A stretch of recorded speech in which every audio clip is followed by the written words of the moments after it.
Today, we'll show you a simple reset to kill stress, headaches, so you can regain clarity and focus. And it only takes 90 seconds, and it starts right now. Mornings in the Lab with Keith, Jon, and friends, now.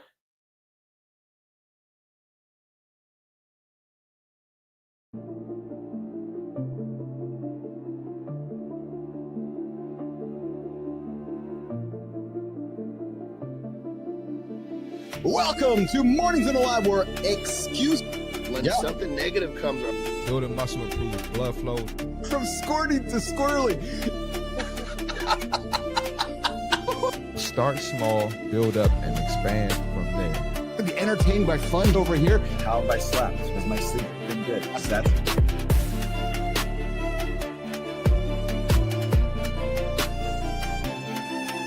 regret doesn't come from breaking the rules, you guys.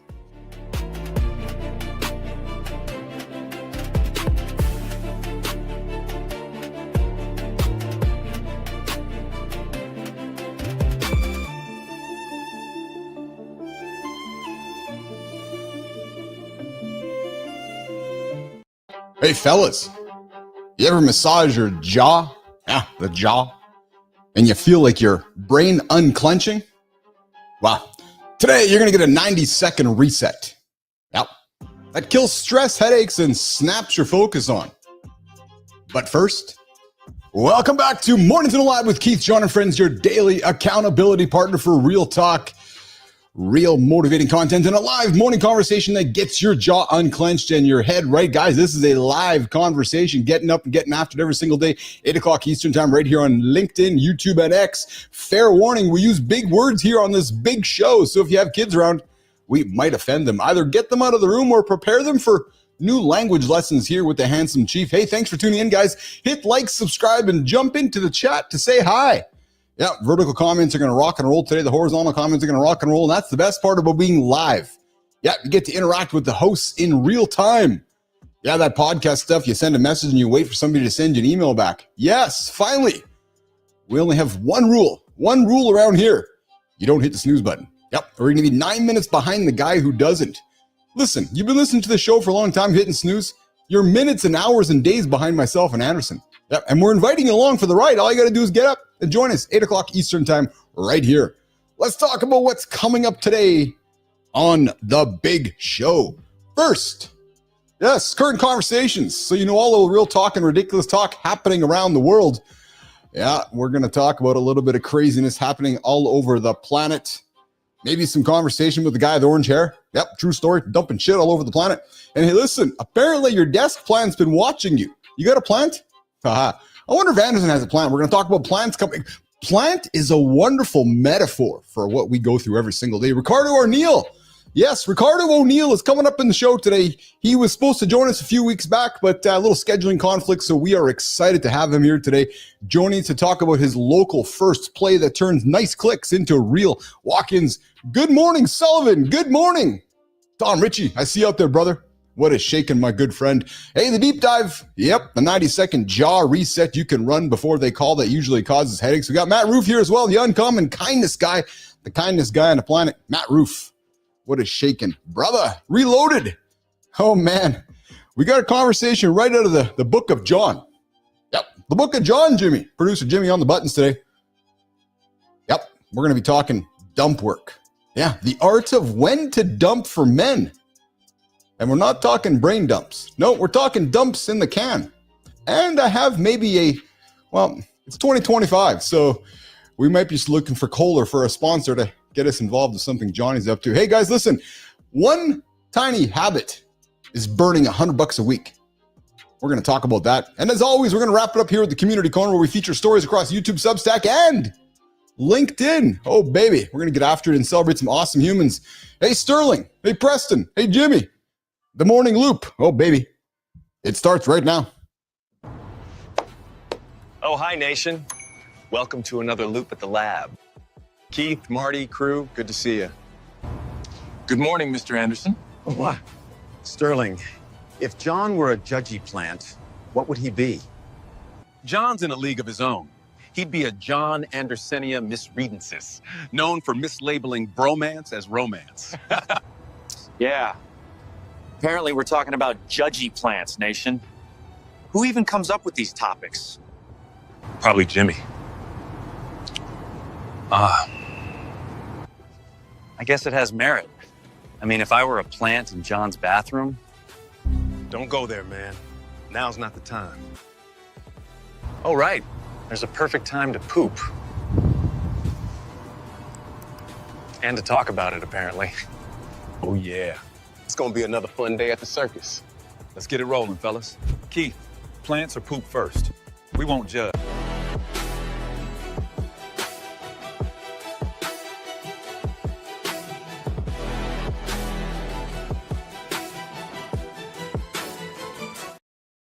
You guys think a plant would survive in Anderson's bathroom? What's going on, Season Strength? You're back today. Good morning, brother. Glad to have you back here in the lab. Season Strength, one of our newest members of the Mornings in the Lab community. Hey, guys out there, why don't you guys give yourself a little hello to Season Strength? He's been joining us for a couple days. Hey, Season, I forgot to ask you yesterday, brother, where are you joining us from this morning? You've taken some time out of your day to spend some time yesterday with us, and you're back here today, so I thank you for that. Full of gratitude, my brother, because you can spend your time elsewhere, but you're choosing it to spend it with us, and I'm fully, eternally grateful for that. So where are you coming from, Season Strength? Hey, Season, I want to introduce you to a few folks around here. You got Mike Sullivan here on the horizontal stream. Sully's on the West Coast. Sully, come say hi to Season Strength. We got Kindness Rising, Matt Roof. Seasoned, if you're looking for somewhere to start your morning before the big show, I invite you to go check out Matt's show, 7:30, right here on the Mornings in the Lab Live Network. Matt is a solid dude. Well, except he's a Rangers fan, so just don't hold it against him. But hey, solid guy. Go hook up with Matt Roof there. And hey, Tom Ritchie. Hey, Seasoned. If you're into the cannabis world, like the old handsome chief is here, Tom Ritchie over there at the Legacies podcast will give you something to talk about. So guys, come give a hello to Mr. Seasoned Strength and Seasoned Strength. He's in the sauna. Mr. Seasoned Strength is here to come hang out with all of us this morning. I appreciate you, brother. Say hello to Seasoned Strength. Sup, Seasoned? All right, so listen. Hey, guys, you guys can join the show this live, second hour. Going to open the phone lines up, 431-300-3005. Text or leave a voicemail. Some of you guys do. It's surprising, which is pretty awesome. Good time, wood shaking, good time. Charlie likes to drop me a text every now and then. Actually, Charlie dropped me a text last week with an AI-generated video that is convinced that it wasn't. Yep, Charlie, I think it was. Yep, true story. Actually, I'll give you guys a little hack. If you find a real viral video happening on the old interwebs, yeah, take that concept. You say, oh, it's got millions of views around it. Go recreate it AI. Yeah, true story. It works. Hey, and to those of us that are watching, not live, I invite you to come and see us in the Mornings in the Lab live community where we keep the conversation going. We got Jimmy there, Melissa there, Rahima, Patricia, the whole gang's getting after it every single day after the show is going on. All right, we got Anderson coming up here in a few minutes. We got some current event topics as well to throw on the table. Jimmy, I think while we're waiting for Anderson to show up, I'm just going to get into this conversation here with the plant. And Jimmy, I think we've got a little bit of an opener with the plant. Let's get. Don't judge me. I see it. I'm late. Sun on, water in. Now we both focus. Oh yeah, trying some new stuff there. Good job there. Jimmy, producer Jimmy. You guys noticed we're creating some new content here on the show. Creating some new openers. Sora 2 has been game changer. Yep, true story. And that's a little Sora 2 clip there to get some things introduced. But hey guys, you ever feel like your desk plant is silently staring at you? Yeah, or the crumbs and your calendar. Well, I think the desk plant has more influence on us than we consider. Jimmy, I see the Jonathan sitting there, hanging tight, waiting for us. Let's bring in Mr. Andersen. We're talking plants right now. But it's funny because you turn a funny trope into a habit can actually boost. I'm fine. I'm totally fine. This is just cortisol kicking in, baby. Rock and roll. That was pretty good. How are you, brother? How are you, brother? I'm good. I'm good. I'm definitely definitely tired with the extra activities going on, but I'm real good. So that's good, man. Good, tired. That's good. Yeah, we've been talking. I got a couple fun conversations here on the show. Hey, Season Strength's back here joining. Johnny said how to Season Strength. He joined us yesterday. Say that one more time, brother. Seasoned Strength joined us yesterday, and he's joining us here today, all the way from the sauna. Oh, you said join us like he came on the show? Yeah, so Seasoned found us yesterday. Seasoned Strength. I remember. He had some good shit to say. Yeah, he's back here again today. So, and he's joined us. He was standing outside the gym door this morning before the show opened, and he's here this morning, and he's hanging out in the sauna. Oh, okay. I thought when you said join us, I thought you meant he'd like called in or come on. Like, holy shit, man. So, is it? You think it's appropriate for our audience to be sitting in the sauna, probably half naked or naked, listening to Keith and John? Well, dude, you fucking think about me butt naked in the shower. I knew you were gonna go there. So you can't judge them for shit that you do. Don't throw stones at them, you fucking weirdo. Hey, how was fishing with the grandson yesterday? You know, we had that really good day where we got 4 in, and then we were a little snubbed after that. We got some on, but we didn't get any in. Terry actually got probably the biggest one. But it was so fucking big when she went to go pull it up on the dock, it broke the line. Oh, no shit. Yeah. No kidding, eh? Yeah. Yeah, it was a largemouth bass. His mouth was huge. Oh, yeah. I mean, it's crazy when if you've never seen one of these fish, dude. Oh, yeah. I've open done their mouth. Yeah. Their mouth is bigger than the rest of them. Yes. Yeah. I've done a ton of fishing here up in Manitoba here, actually around the country. I thoroughly enjoy the sport, the art, the relaxing issue of fishing. But it's funny, John. I used to go fishing up at a lodge up here just north of where I live, and I would tease our guide all the time because we'd get into the boat, Johnny, and we'd drive like 90 minutes, 2 hours to his fishing spot, and we'd get there and I'd stop and I'd laugh and say, "Okay, so we've just driven over 8 billion fish to get to a spot where you're convinced one's going to bite our bait." So no, we couldn't have fished along the way. We had to go over the 8 billion that are underneath us to go to this one spot to catch this one you think is going to bite. So I find that quite huge. And what I love about fishing is that the fishermen are also superstitious. Like, oh, this is the best fishing hole. I got to go here, right? So and they somehow, especially like out in the ocean, they somehow know where this is. Like, Jesus Christ, Yes. this big open, like finding a landmark that doesn't have a landmark in the middle of the desert. You know what I mean? I went fishing in the ocean a couple of times. I was at a conference with ICUC years back. So we were up in Miami. The guys took us out fishing, and after that, I was convinced that it was just a big scam because I'm thinking to myself, like, oh yeah, we're gonna go get you guys some fish, and they went through all the motions, thinking, we didn't catch any fish, but it was just one of those, you know what I mean? It was like, yeah. Anyways, yeah, that's a tough one. In Mexico. Yeah, you actually have to be careful because these dudes will, at least in San Felipe, like in Cabo, it's a little different. It's more Americanized companies, but these guys they charge a fair amount to go out. Oh, of course, cheap for us. Yes, but to them it's a shitload. So these dudes will take some major fucking risks with weather. I was just keep it going. Like, that's a dangerous business. Are you out of your fucking mind? It's a dangerous business. I know. I'm saying dangerous with air quotes because it is dangerous. Why? Because we don't consider, I'm going to say the normal human doesn't consider what they go through to make us tourists happy. I want to go fishing. Okay. And, and to your point, it's like, they're trying to put food on the table. So they're like, okay, I'm going to circumvent what the weather is telling me to go and take Keith and John fishing, even though it's probably not the best day to go fishing. But it's, I've seen. Have you heard of the clicking going on here? Yeah. You're trying to get your cigar lit? They won't light, dude. I know. I'm watching. Jesus Christ. It's like, what the fuck? I just put fluid in this thing. Seasons, I think you're right. John would probably be a great rugby player. Hey, Anderson, I did play rugby. Oh, yeah. There you go. Rugby. Oh, there you go. There you go. That's awesome. I was an inside center. Oh, nice. Yeah, my junior year, I had more tries. That's their touchdown. I had more tries than the rest of the team put together. Oh yeah. Hey, we got Will Array of Will here. What's shaking, Will, my brother? Oh man, I love Will. Will Ray hanging out with us, joining us this morning on the big show. Will and I grabbed some coffee on Sunday. Johnny, you remember Will? You might not, but because we've had so many people through the show here. But if you saw him and if he came on, you go, oh yeah, I fucking know that guy. The guy's solid. The guy's got a journey. The guy is the most real human. He's a Matt Roof kind of guy, man. Good character, good human being, joining us this morning. He's got a great channel too.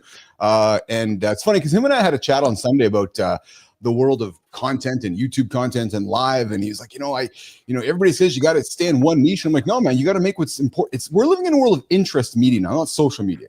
Right. So people that are showing up for our show are interested in things that we're talking about. It's interest. right? And it's a shift. So don't put yourself in a box, guys. Just like a jump starter. Yeah. Speaking of a box, do you have plants in your house? Are you a plant guy? Terry's a massive plant woman. Yeah. I could honestly give two shits, although I do like them. Yes. You're not going to get me. I love the plants outside. Yes. But I know you do because yeah. Like our palm trees here, dude. They're just, they get to a certain point awesome. where they're just growing now. Like, holy shit. We came back from Mexico. Yeah. Because we lined the driveway, right? And came back from Mexico, and we got through the gate. It's like, fuck, it barely fit the car down the fucking thing because they need to be trimmed. You know? Coming up, Ricardo O'Neill joining us at the bottom of the hour. We got a guest showing up here today. We're talking plants. We're going to get to the conversation desk in a couple of minutes with Sterling and Preston. Got a couple fun topics for Keith and Johnny to get into. But John, the plant is a metaphor for, how we can boost the morning mindset, how you might want to reduce clutter, how you might want to improve health, because that plant. This is interesting. Yeah, because the plant needs to be cared for. Right, the plant needs. Dude, Terry talks these fucking things, pets them, does all such shit, names them. And these motherfuckers just grow like unbelievable. You know what she does, dude? Really cool. Yeah. What's the term? She propagates. Yes. Well, it's interesting to hear you say that, because there's some folks, and Petro, ears down here. I'm not saying science. There are some folks that would say that, hey, put some comedy in place with your plant.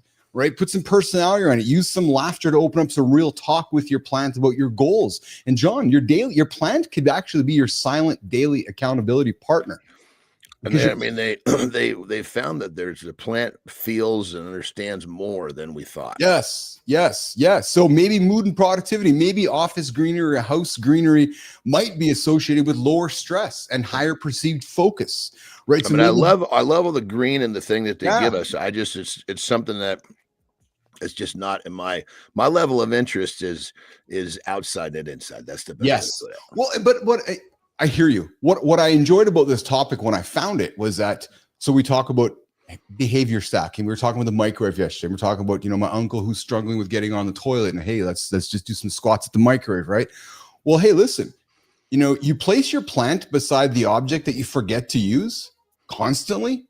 Well, seeing that plant might actually stack a habit next to it. Right, so using visual cues, right? Because the plant is a living thing. It's not a set and forget it thing. So you're always looking at, you're coming at. So I can see a little smile smirking on your face. So there's an idea there that might work for somebody who's struggling with what they say. They say before you have a pet, you got to keep a plant alive. Oh, really, eh? Yeah. If you can't keep a plant alive, don't get a pet. Well, it's funny because first step is a pet. It goes plant, pet. Then you can think about being a parent. I was going to say that's how relationships are, right? You get together your relationship, then you get the animal, then the kids, or I guess what you're saying is you get the plant first, right? So, because if you think about it, it's like you can water a plant every day and still kill it. Yes, absolutely. It's not just this mindless rhythm. You actually have to be understanding what you're doing. Yes. Yeah. Well, yeah, I know you're absolutely right. So guys, if you got a plant, consider it. Think about it. It might be more important than you actually think. Use the joke to drive the change. One plant, one card, 1 60-second reset at a time. You do not need a perfect plan. You just simply need a next step. Elon just turned X usernames into digital real estate. At Pizza, at Tom, at One. Hey, some listed in the millions. Auction blocks and bragging rights. But it's not a purchase, it's a lease. Premium Plus or business. Downgrade, and the landlord takes the at back. Gemini's quietly eating into ChatGPT's lead. ChatGPT slid from 87% to 74%. That's movement, not noise. Nano Banana goes viral. Gemini downloads spike 331%, tops iOS. That's distribution doing work. The UK 2000s Rock Top 10 just dropped. Big unit numbers. We'll unpack it, but first, what's your favorite rock song of all time? Drop it in chat.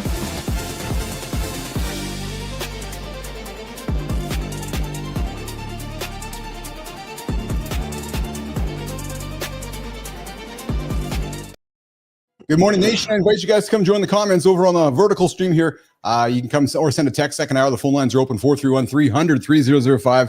We got Ricardo O'Neill joining us in a few moments. Johnny, I got a few topics that are pretty relevant to, especially in the world of, we are working in a building. And so I'm looking for stuff that's helpful for you and I. If it's helpful for you and I and Marty, then it's helpful for our audience. One of them is— Where's Mark? I'm not sure, actually. I meant to text him last night. I thought he was going to be here today, but I know he was busy with some stuff. I think one of his clients actually maybe got shifted his schedule up there. So I was gonna bang on his door here today.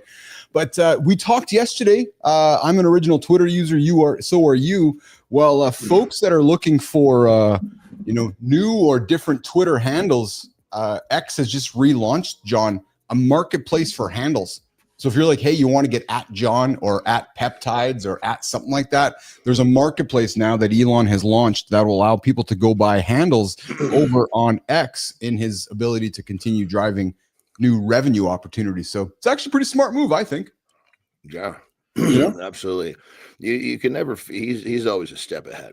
Yeah. Well, it's funny because yesterday AWS knocked off most of the internet. Like most of the internet was down. A lot of the internet was down. About that. Yeah, except for X. And Elon was being cheeky because his platform is not built on top of AWS. So he's like, hey, you guys can all— he's on his own, right? Yeah, that's exactly it. So yeah, the whole world's gonna go dark except for him. Yep, exactly. And hey, listen, I know you and I grew up with here's a joke. We grew up with we grew up with encyclopedias, and then it went to Google, and then as the world has come forth with AI, Chat GPT, took on the world, a couple of years back. And then Gemini, Google's Gemini has dropped out into the world. And over the last couple of weeks, Johnny, Google/Gemini is surpassing the new one. And again, as we're building our businesses, never knock down the old guard that has massive business, massive distribution. And Gemini has now surpassed Chat GPT as the most active service on the web, actually. So they're just another cycle's happening, right? Can you imagine the I don't know, forgive the terminology, like the server and the bandwidth that these certain websites must have to deal with, like billions of people coming in and out of there? It's unbelievable, isn't it? It's actually quite unbelievable when you think of the scale of it. Well, here's something too when you think about this. I saw an image on the weekend about somebody who had an eSIM server farm over in Asia. eSIMs, you know how you have SIM cards in our phones, John? Well, so you put a SIM card to make it work. Well, there's some electronic SIMs where you don't have to put the SIM card into it. Well, I've seen videos where there's these buildings with walls of phones that are all plugged in, right? That are constantly running. And they took one down on the weekend. But it just, when you see that imagery of thousands and thousands of phones messaging a platform, it makes our little one message here, one message there pretty meaningless, doesn't it? Oh, God. Yeah. Look at the volume. Right, the volume that some of these platforms are shifting content out there, and I know nothing about this stuff, and it amazes me. Yeah, no, I hear you, And hey, I don't know if you're on Blue Sky. Blue Sky is the opposite of Twitter. There's the other social platform out there. I don't know if you're on it as well, but Blue Sky is more of a, I'll say more of a liberal, blue, democratic type platform, where X would lean probably more, right and more conservative leaning. Well, on the weekend, the White House dropped on over to Blue Sky and decided they'd drop a few comments into the platform. Well, they banned them. They kicked them off the platform. The White House. Yes. God damn. But you know what that does identify to me, John? It identifies to me that there's just not a willingness to have a conversation. Because they're like, okay, well, we don't agree with your views, so we're just going to kick you off the platform. It wasn't a, hey, let's have a conversation. It's just a, hey, no, we're going to kick you off it. And actually, Mark Cuban, and I have respect for Cuban, I know you do as well, has been really vocal around some of these platforms that are like saying, no, you got to get off, or we just want to hear the echo chamber. Echo chambers don't serve anybody well, frankly. Well, I mean, that's how the public is controlled, so to speak. Yes. You hear something enough, you just take it as fact. True. Well, isn't that true? Eh? Isn't that true? And hey, listen, I got something else fun for us. Here's something cool. 10 of the biggest rock albums of the 21st century were dropped over the weekend. What do you think the number one was? Because this is stuff you and I grew up with, man. What do you think number one? I was surprised by this one. Number one, the 10 UK 2000s rock albums of the 21st century. You meaning they came from the UK? Yeah. So, but I'm going to suggest that there is much here because they're North American stuff here as well. The Rolling Stones from the UK, I think they are. Yeah, but this band is actually from your backyard. That's a good question. I don't know. Yeah, I mean, my mind goes to the ones that have been doing it for 50 years. Right? Yeah, Metallica, maybe. Metallica. Yeah, actually, Green Day, the #1 album of the 21st century. Yeah, American Idiot. Yeah. Wow. I mean, they hit hard when they hit. They did, yes. Well, so 6 million plus units, and it was very much, and as the article went and talked about it, John, it was very much like a global anthem, right? It was deeply human, statement of defiance, right? And it was, I remember when it came out. I'm sure you do as well. That little guy in the front, man, it was like he just was fucking rocking, and it was like he kind of didn't care, you know. He was dressed how he wanted to. Billy Joe wasn't worried about having good teeth, you know. He was just up there fucking killing it, you know. Yes, yeah. A big blazing is Billy Joe. Actually, number 2, Johnny, Linkin Park, Hybrid Theory. The Darkness, Fallen. It's funny because the stuff you and I grew up with, like those big bands. Nickelback is on there, number 7. Linkin Park again on there. Nickelback on there again, but no, Limp Bizkit was there. Speaking of Limp Bizkit, the guitarist. Dude, I used to love them, dude. Who, Limp Bizkit? Love them. Yes. Yeah, when they came out, what was it? The Nookie and chocolate starfish and the hot dog flavored water. That was one of the first ones to sell 1 million in a week. Oh, I love it. I love this conversation. We haven't talked music, brother, before. We haven't talked tunes. Yeah. Yeah. Yeah. You know what that title is? The chocolate starfish and the hot dog. I do. Water. Yes. It took me a while to figure what that was. Dude, Fred Durst was a crazy dude, man. Like, cause you see him, and when that band came to the scene, when Wes Borland had that makeup on, had that crazy look to him, like the guitarist, and then Fred Durst, the lead singer. And if you see him now, he looks like you're the neighbor next door who's the grandpa, right? But the bassist passed away yesterday. An unfortunate tragic event yesterday. Yeah. That's a bummer. It is. Yeah. You know, speaking of kind of that type of music, my all-time favorite band is Korn. Good choice. Yeah, you like Korn, eh? Yeah, good choice. That's a good choice, bro. They had this. There was just something about, they were so good at, kind of like Metallica. They were so good at bringing it up and down and making you wait. And then when they would just cut, they had those two, what do they call it?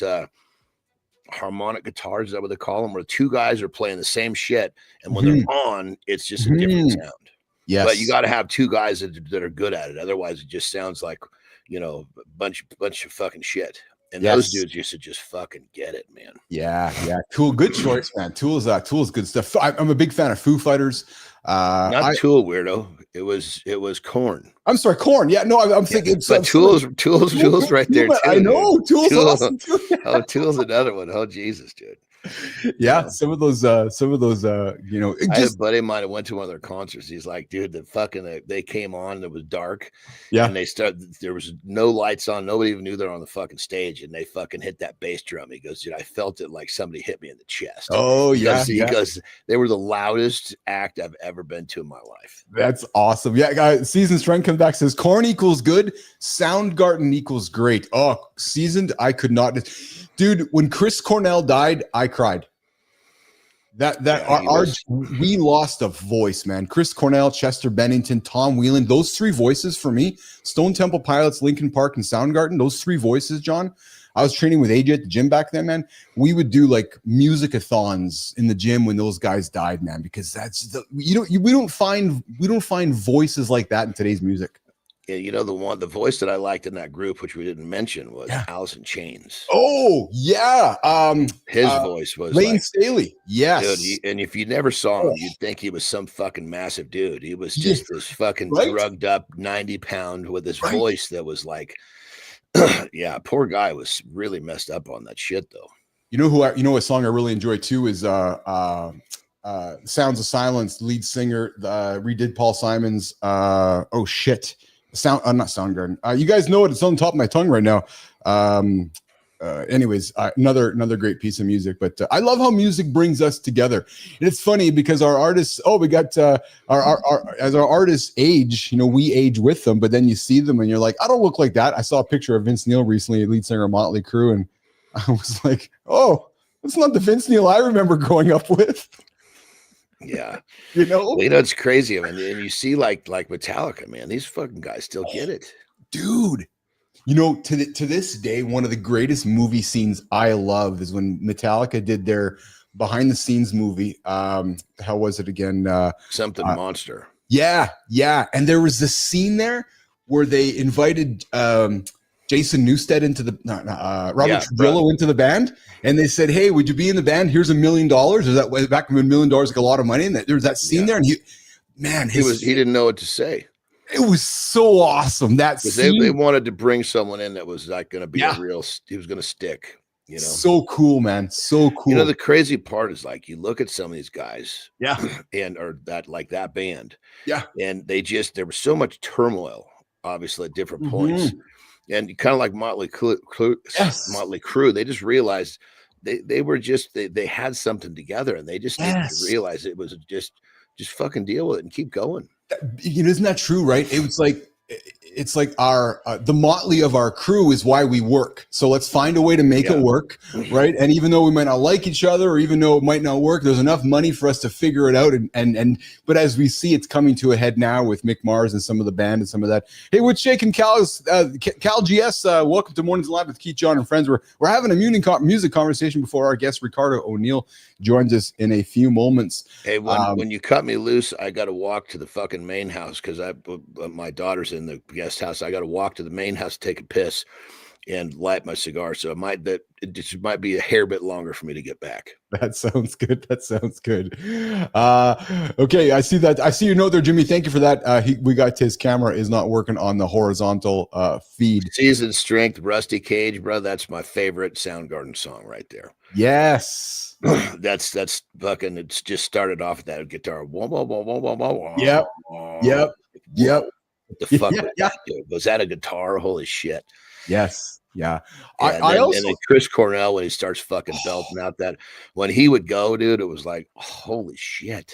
You know what I think is pretty cool about music, John, and especially the artists we're talking about. And I don't think we associate enough about what I'm going to say next, because it's an artist and because we don't think of it as like a physical or the work that goes in. Hear me out. The artists we're talking about are the guys like Kobe Bryant that are in the gym, thousands upon millions and millions of reps, right? On the guitar and on the drum that nobody's paying attention to, right? They loved it. They fucking did it. They didn't, I mean, what was that whole Seattle group? They're like, look, we didn't do this to get famous. Yeah. But I to me, there's a powerful analogy in that, because we're so focused on seeing the end result. That's what society looks for, is the end. We don't look at all the work behind the scenes. And then because I'm speaking with respect to my musicianhood, because they're not athletes, we don't idolize them perhaps in the same way as an athlete. But man, the work that they have to put into, to be a really exceptional, whether it's guitarist or drummer or singer, all the reps behind the scenes that nobody's paying attention to. Can you imagine going out into the fucking Kingdom? Right? Yeah. 90,000 fucking people standing there. You're on a stage and you got 90,000 fucking people there to see four dudes. Just think about that for a second, right? Yeah. It was first time I was at a really big wrestling show, it's like, fuck, there's fucking four of us in this ring and there's 54,000 people here. This is fucking insane. We've got 54,000 people's attention for 13 minutes. Well, I've told the story before. That's why I think that, what Miley Cyrus has talked about, struggling to go on tour. He's like, I don't want to go on tour to get close to my head. She goes, it's hard to explain when you go to a stadium, like you said, and there's 100,000 people there all cheering you on. And then you're expected to go off the stage and resume being a normal human being. She says, no, it doesn't really work that way. And I think in some ways you probably can relate to that. And what I mean by that is you go out there, all the adrenaline's pumping, and then you get off the stage. You've been entertaining for an hour in the ring, and then there's people out there, idolizing and adulating you and so forth. And it's easy to see how that can open up a whole host of problems. We're 100%. I mean, it's like, oh fuck, what's his name? Biggie Smalls, more money, more problems. It's just, your problems just get bigger. Yes. But the hardest part about that whole drill is when it's over. I can't. Yeah. Because now you've got to kind of get back to like some kind of normal. Right? Well, it was for me. It worked out pretty well. So obviously, wrestling was kind of like in terms of that type of thing. In terms of the crowds and things like that. Yes. That was the peak. So strongman was good. Wrestling was here. Bodybuilding. So it kind of worked like this for me. So yes. Okay. When I was done with bodybuilding, you're you're in an amphitheater with 6,000 people versus a fucking arena with 30, 40, 50. So it was kind of like a nice down step. But it's the re-domestication process. So it's interesting you say this. This is what I love about our conversations and this show, because how we can just kind of weave things together. And here's a good segue.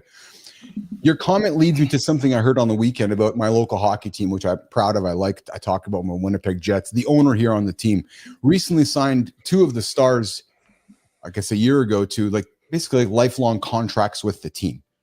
And the guy who owns the team is known as a man. Is that common? Is that a common thing? Let me finish exactly what I'm saying here, because it's not, but it was just, so I'm putting lifetime in quotes, because by the time these 2 players' contracts are going to end, they're going to be at an age. That's pretty much it. Yeah. Right. But my point is that, to paraphrase it all, he recognized that these were pillars of the team, and that instead of treating them like assets, treated them like humans. Like I need good hockey players anyway. So I it's that old adage of what you have instead of what you don't know behind the door. So I might as well keep what I have. But what I like about it is that he's basically made a commitment to you as a human being. Your identity as a hockey player, perhaps probably for the rest of your life. I'm now going to remove something from that's going to happen to you in 8 years when your contract is over, which I've seen happen to many hockey players and athletes.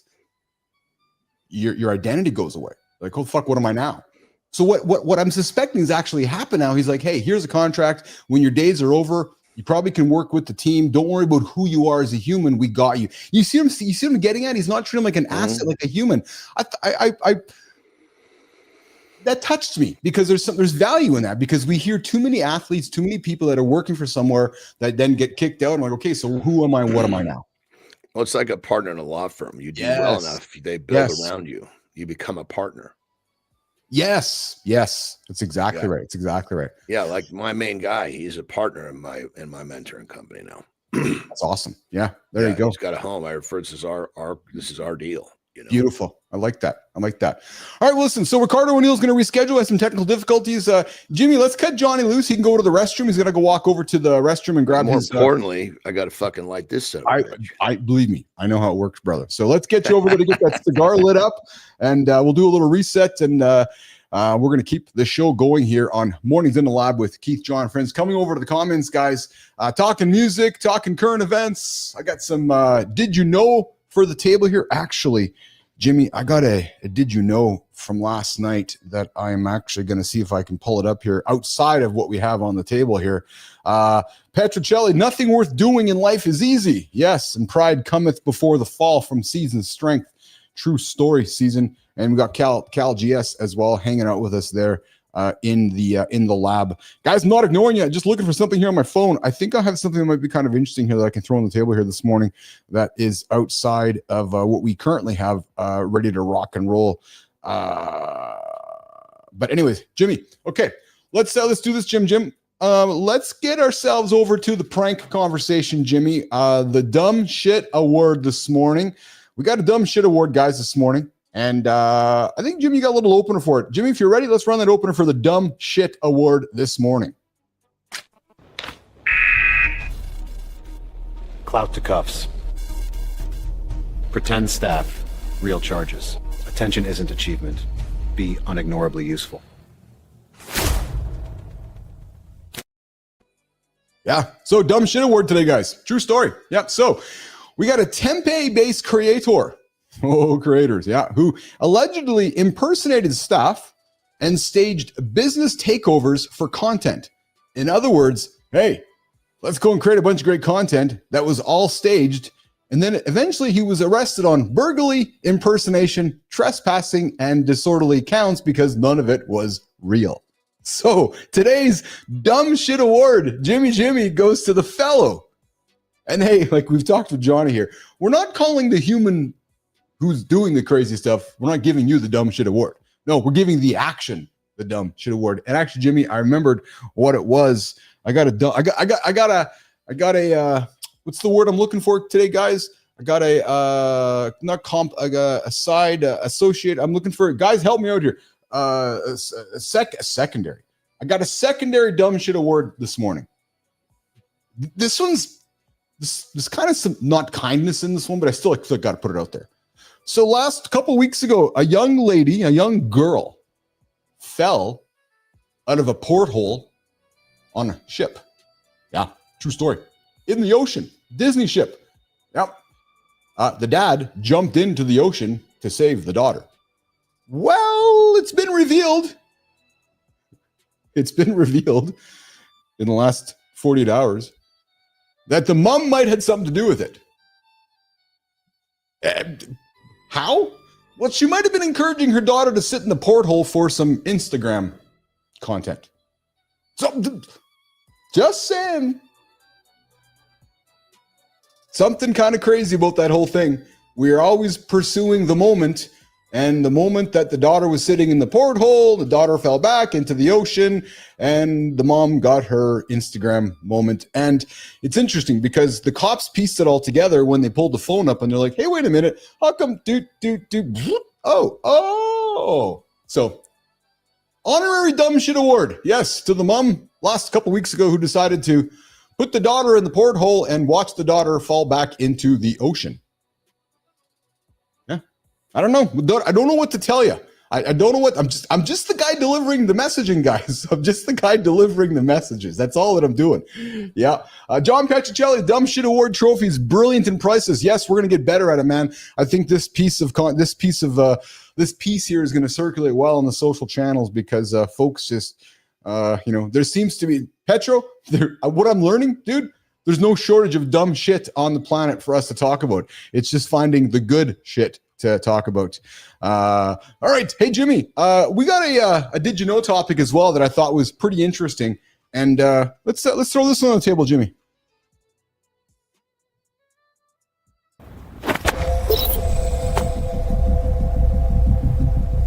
First offer is gravity. Set it. Then shut up. Watch the room lean. Anchor high, negotiate fair. Guys, talking negotiating. Did you know that your first offer will typically set the stage for the final deal? So when you're sitting, that's why you never speak first. Anchor your offer first. Set the price, win negotiation.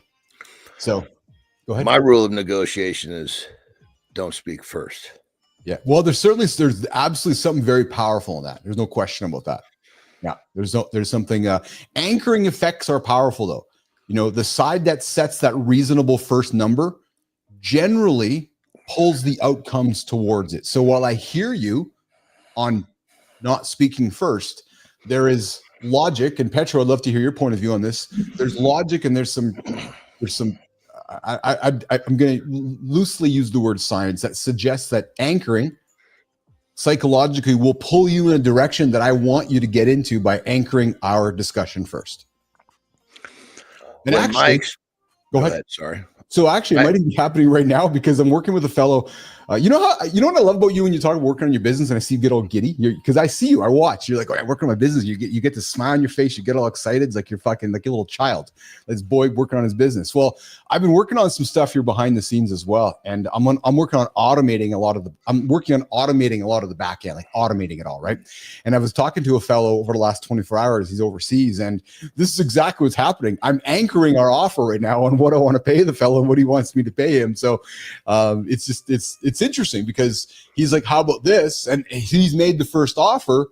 Well, there's something to be said for he's probably going to pull me in the direction where he wants to go. And there's some power in that. So the flip side yeah, is you get a clear understanding of what needs to happen. Yes. What the job is, what it isn't, what the guidelines are, what the finish line is. Yes. And then in so many cases, that person or a company will put something on the table that may have been better than where you were going to try to go. Yes. And so, because what I've found is as I improve in my life, Yeah. I sometimes don't register the value in myself that the Yes. people around me see. And so I'm like, wait a minute, holy shit, I'm really selling my, because there's how many, when I was younger, there's so many times where I was like, yeah, but this is what it's going to take. I was like, fuck, I guess I undershot that one. They just take it versus there should be a little bit of, a little side, a little something, a little back and forth if you're close, right? And so even when that happens with me, like the other way, someone puts something on the table, I'll still kind of make a little wiggle. Because I want them to feel like they got a good deal too. 100%. They're going to get a good deal. So I'm going to deliver like a motherfucker. Yeah. But I've just found myself as I improve, that a lot of times the perception, my own perception, and Terry says I'm really guilty of that. Of undervaluing yourself. She says you don't give yourself enough credit.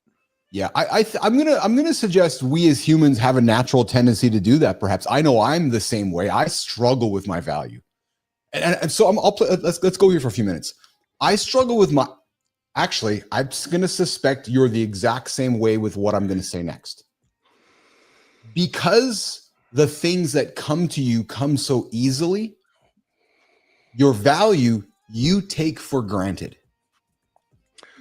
I'm the same way. So when I talk like my tech stuff and I talk about the things that I can do behind the scenes, and as you've gotten to know me and I share my knowledge with you and we talk, like I was talking with Matt and teaching stuff. Like it's like me talking 1 + 1 = 2. And I'm like, doesn't everybody know 1 + 1 = 2? And people are like, well, actually, no, not everybody does. I'm using a simple metaphor, but I struggle sometimes with putting value on what I believe I take myself for granted. Am I making sense?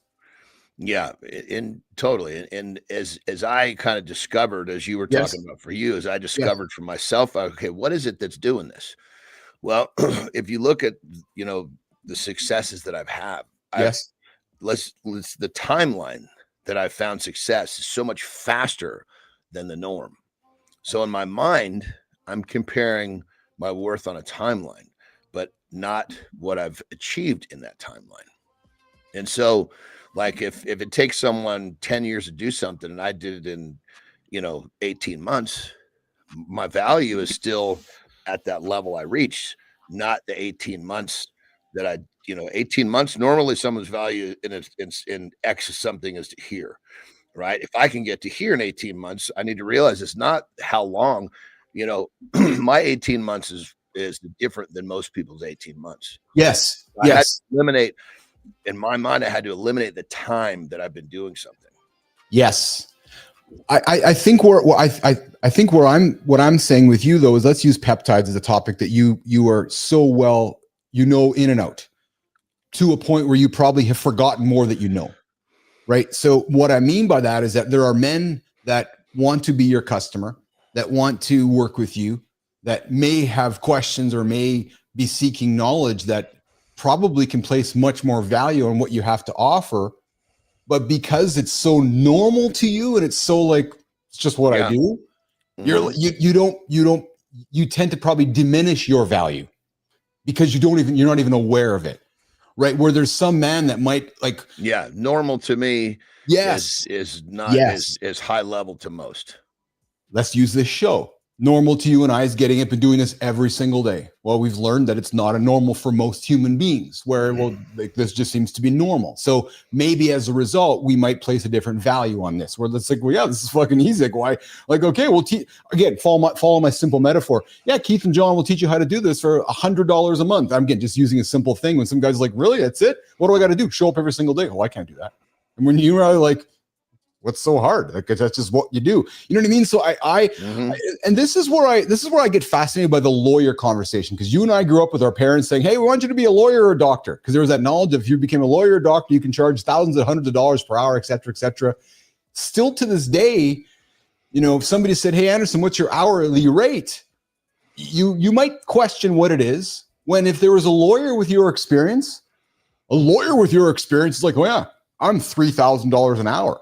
But just because he's a lawyer and you're like, yeah, but I've done this, you might question with whether you're worth that $3,000 an hour. Because I know I do myself. Do you follow me? Mm-hmm. Oh yeah. Right. Yeah, 100%. I think it's a downfall because I don't value myself sometimes well enough. I know I don't. Well, and the flip side of that, like when Terry busts my ass about, I need to give myself more credit. Yeah. That's also a blessing because that's what continues to drive me. So, yes. I feel the same way, right? So then, okay, let's play this script then. Would you consider yourself an overachiever that is lucky to have achieved what you've achieved in life? Luck is basically nothing more than preparation meeting opportunity. I stay prepared. I knew you were going to say that because that's what luck is, isn't it? It is, actually. That was like when I was, when I was like, I've been sponsored by nutrition companies for 20 years. Sure. Yeah. And I've noticed been the top guy, and so when, they're always looking, new products are coming out. There's always looking for, photo shoots and, how many times they would call me because so-and-so wasn't ready. I can be ready tomorrow. Yeah, you've told me that before. Yes. Yeah, 100%. send a fucking photographer. Yes. Yeah. Well, you know what's interesting, because here you say that, it relates even back to that conversation I was saying yesterday, and I'm going to introduce it next week with Alex Hermauzi about the SPCL and how creators on the planet value live folks over different types of creators, because there's something to be said for putting yourself vulnerably out there live, right? So it's that same thing around, lucky live. No, I'm prepared. I'm on stage and I'm prepared. So there's no reason to be nervous live if you're prepared for it. Back to you. Hey, I need somebody to do my shoot right now because I got a magazine thing I can do. I can't find nobody who's prepared. Well, I'm prepared. It's the same mentality. I think it is. John Petrocelli comes back and says, Johnny, the research literature on anchoring is huge. We're talking about anchoring and negotiating. The most frequently replicated effect is the tendency to insufficiently adjust away from the anchor, even when it's thrown out there at random. Oh yeah, no, but keep in mind, a negotiation for me, before it gets that nitty gritty, there's going to be some fucking numbers dropped to anchor before the negotiation starts. I just don't do it. I'm not going to be the first one. When it's time to talk brass tacks, I'm not speaking first, but I've already planted the seeds in the somewhat of my expectations, not directly to them. It's been I always make it in some sort of a story or a passing statement. Because I so agree with the price anchoring. I just don't do it when it's time to go back and forth. Yeah. You're hanging out because I don't want to speak first, but I want that number floating around in the dude's head. I get you. I absolutely get you. Yeah. Hey, hang with Keith and John here on Mornings Live with Keith and John, 8 o'clock Eastern time, LinkedIn, YouTube, and X. We're going to do a lifestyle tip with Jon Andersen coming up here in about a minute or so, Jimmy, and then we'll do a reset on hour 2 and come back with some further conversations. We're going to talk the perfect poop window. Yep. Going to have that conversation. And the 90-second jaw release. What do we do with a tense jaw? Hey, Johnny, so the other thing that I'll put a confession on the table here that maybe obvious to everybody, wasn't obvious to me as I was going through it. When I sold ICUC, I knew there was the idea of horse trading, which was, you give me, I give you, and we call it even. But I didn't actually think it actually was real in business. And what I mean by it, until we got into it, so real. It was funny because my naivety shined its light on it. Right. I remember I was sitting in my Jeep. I was on the phone with Maurice and our lawyers, and they're like, okay. And the words horse trading was used. My lawyer's like, okay, so they want to trade you this for this. And I was like, this is actually a thing. He's like, oh yeah.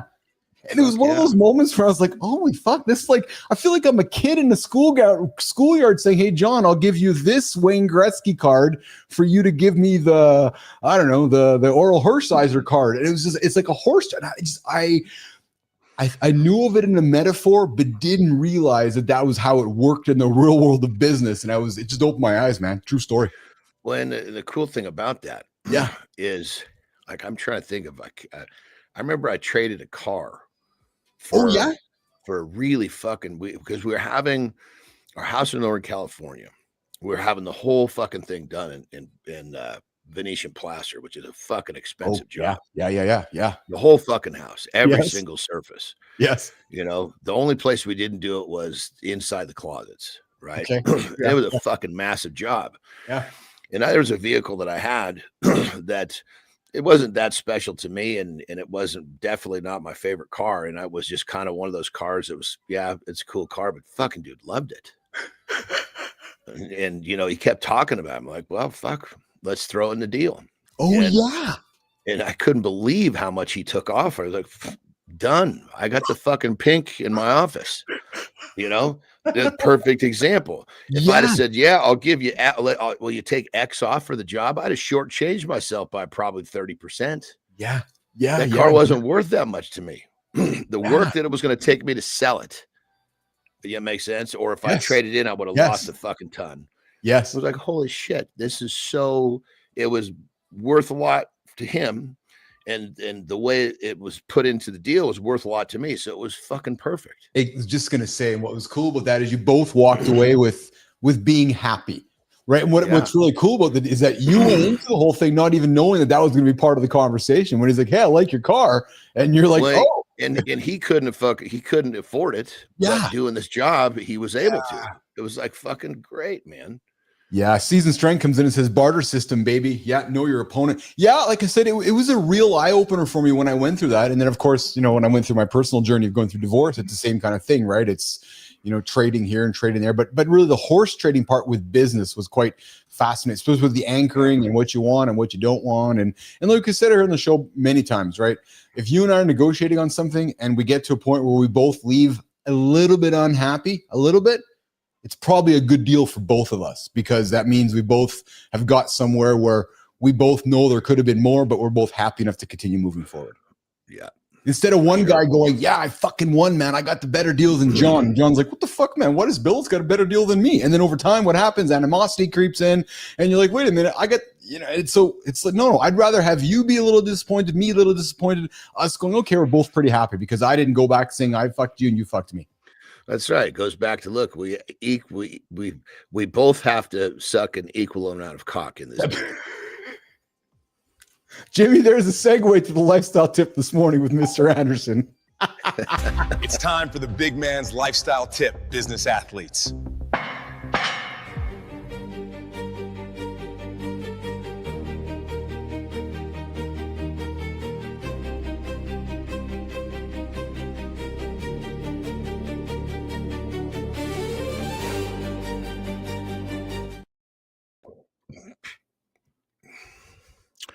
Tomorrow, later,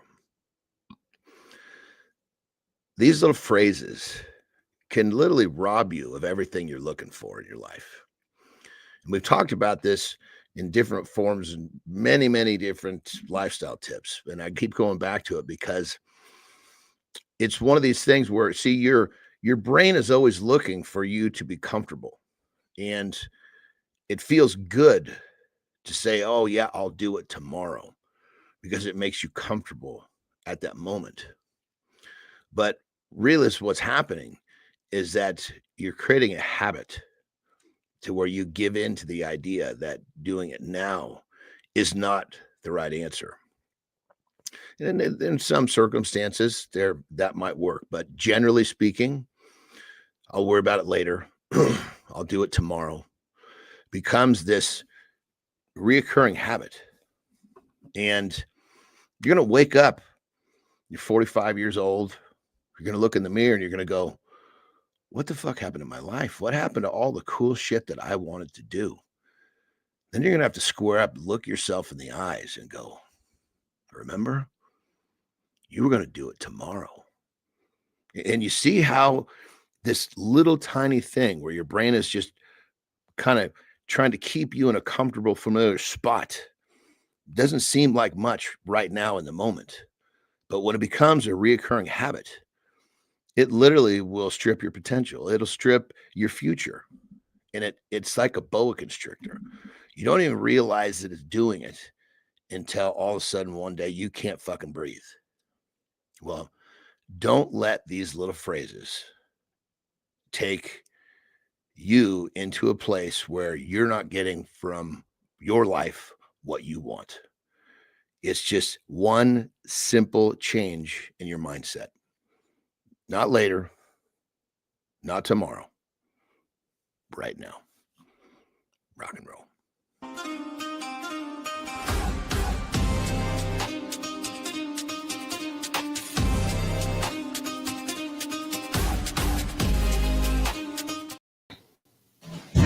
All right, good morning, everybody. Welcome back to Mornings in the Lab with Keith, Jon, and friends. Your live morning show experience happening every single day, Monday to Friday, 8 o'clock Eastern time.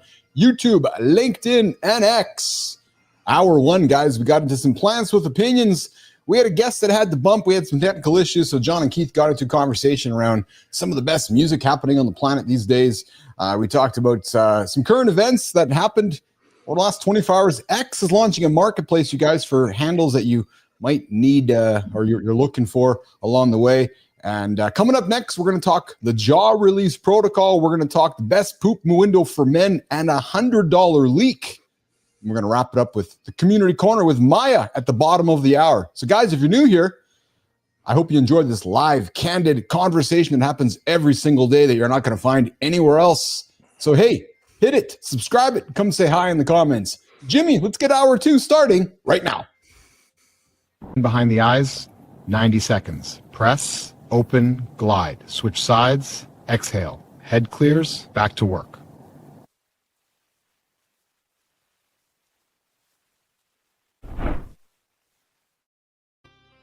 So you still have video, Johnny? Yeah, if that was real, that wasn't AI, correct? No, that's AI. The AI really had your beard fucking trimmed in properly. So I'm saying, man, that this is why I'm eager to get you onto Sora, because you and if it's going to trim my beard like that, I have no interest. No, what I'm saying is it's going to allow us to make videos together to promote the show. That So we're using these clips here. That what's fascinating to me, man, that was made from a 3-second video of my head going left, right, and then me saying 6 words, and it's making all these pre-cuts that we're trying out here. So it fascinates me, man. It fascinates how well these things work. Hey, so do you when you have a headache or when you're stressed? We haven't talked to this before. Real quick, let me just. I want to make sure I move some business. So really, you're waiting for me to get sorted on because it's going to be something that's going to benefit you. Our show, what we do with the show. Yeah, well, fuck, you got to lay it. You got to tell me like that. It sounds like you're just talking, having fun with jumping out of fucking helicopters. Oh, that's fucking great, but I got.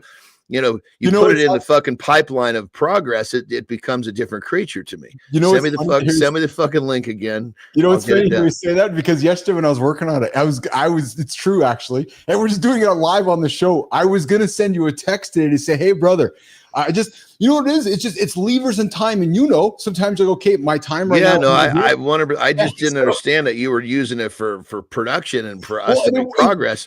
I just thought you wanted to this is a lot of fun, Marty. Let's have some fun. Well, I got a lot of shit going on. We'll have fun. It wasn't until the last 24 hours. That's why you're seeing these clips today where I'm like, okay, I'm ready to start having this conversation with Andersen. I got to get at because I can do it all. I'll give you the steps. I'll say, do this, and just send it to me again with some 100%. Steps, and I'll get it done today or tomorrow. I know you will. And real quick, moving forward, brother. Yeah. I mean, we're in this thing together. If you need me to do something for us, that's different. If you're just saying, "Hey, let's jump 100%. Out of some helicopters," I miss it. And if you did say that, I missed it, so I apologize. No. I wasn't ready to pepper you with business expectations yet because I wasn't ready to pull the lever yet. So it was just the last 24 hours. Yeah, so when you recategorize the task, it becomes different. It goes on to my list. Yeah, I get you. I listen the same way, my friend. Hey, listen. So we haven't had this conversation before, and I was eager to have it today with you. What do you do when you might be stressed or a headache, or do you ever send yourself with like a sense, like a jaw where your jaw is tight? I know some folks that get that tight jaw and they grind teeth, or they get really tight and all their anxiety ends up in their mouth, right, or their face. Have you experienced that in your life? I'm being very serious right now. Yeah. No, I look at it. I reframed it. Okay. Most people are like, oh my God, my jaw, my this, my that. Yeah. It means I'm in it, man. I'm fucking going. I'm going. Yeah. It means I'm this is energy, and I'm not letting this energy it's going to serve me. Yeah. If I'm gonna pay the consequence of having a tight jaw and a mild headache, I'm gonna fucking use this shit. I'm not gonna fucking, I need to stop and give myself a fucking ear massage. Jesus Christ. It'll be gone tomorrow. If I get my shit done, it goes away by itself. Releasing jaw tension lowers head and neck load, reducing stress type headaches, and can improve focus, right? So small daily resets. I thought this was a good topic, John, that I think could be added on to like a habit stack for somebody, right? Because if somebody's having a stressful day, so for me, what I'd recommend is like one of those: create attention, create awareness, and then act on it. I think we should definitely point out that it's a Band-Aid. Really what needs to happen is, yes. okay, what's the fucking problem? And most, like for me, it's because I'm under the gun to get something done. Okay. It's like, okay, this needs to happen, and I'm focused, and I'm like, usually when I'm it's because I'm zeroed in, and it'll go away as soon as that it disappears like a fart in the wind once you check the box. Yeah. Do you get headaches? Is that because I know some folks that get them all the time. Do you get headaches or not? Oh, brother. I don't want to talk. I don't mention headaches in my life anymore because I have them constantly. Oh, I've had too many concussions. I used to really stress Terry out. I'm sorry. I never even thought about that. Because I used to really stress out Terry because it would be like, fucking headaches would come, and it would kind of, to a certain extent, I don't want to sound like a bitch when I would say it, kind of debilitate me, but when I would let it take up too much real estate in my mind, it would be much worse, and it would like fucking stress her out. And she's doing all sorts of fucking research on what we can do to fix my fucking head, and I'm like, look, babe, and unfortunately, this is some of the fucking choices I made. This is some of the I guess you call it side effect. Okay. Yeah. I just, I just fucking suck it up and move forward. Some of my headaches can be fucking brutal, dude. Like there was a period of time when I wasn't framing them properly, where I would, sometimes she would find me in our bedroom with everything fucking drawn and dark, and I'm just trying to fucking like get it to go away. But in essence, what I was really doing was I was feeding into it. I just didn't understand how to deal with it. It's like, have you ever had wherever you put your attention, you're going to get more of. Well, as I'm listening to you speak, brother, what I'm hearing you talk about is as much in Season Strength come back and says 10 deep breaths, deepest 3 to 4 times per day, great resets. I appreciate your feedback, Seasoned. What I'm hearing you talk about, John, with your headaches is this is a compliment, is more of an understanding and of a reckoning that it's a mental path for you, because you know why you have headaches. So you're as soon as I recategorize as a badge of honor. Yeah. This is when, in a weird fucking way, when I hear you. Thanks for being vulnerable. This is a good conversation. Yeah. When you're thinking about doing all the shit that you want to do, when you're busting your ass and you haven't made it yet. Yes. In your mind, you're envisioning being old and limping and having all of these fucking, this shit because you did it. Yes. Well, then once you start doing it, you realize, Jesus Christ, this fucking shit hurts. And it's different to have when something hurts all the time. And so you deal with it. That's where my pill addictions came from. And, when I guess when all the dust started to settle, I realized, okay, now it's time for me to try to fucking start cleaning some of this shit up. And that's one of the reasons why like the peptide world has really fucking helped with like pain and a lot of stuff for like just overall body pain. Most of my I guess you'd call it healing has to do with understanding how to keep my overall body inflammation low. Like if I didn't do what I do to keep my inflammation low, I'm talking more internal.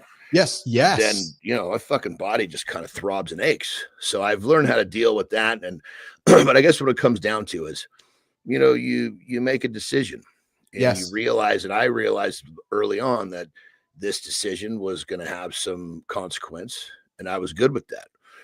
And so I guess when it comes down to it, that this is all coming, and it's real easy to say it before it's there, but now you really do have to mentally reframe. Yes, this is a badge of honor, like the fact some, I've got some nerve issues, like some of my left calf doesn't really fire much anymore because of the S1 nerve issue, and it kind of sucks. It's a bitch, but that's a badge of honor that I'll fucking probably going to be a very difficult one to fix. But all I'm getting at is it's a mental position, Yes. And so with my headaches, that was a hard one because that was one that, especially in our society, people get really fucked up by headaches.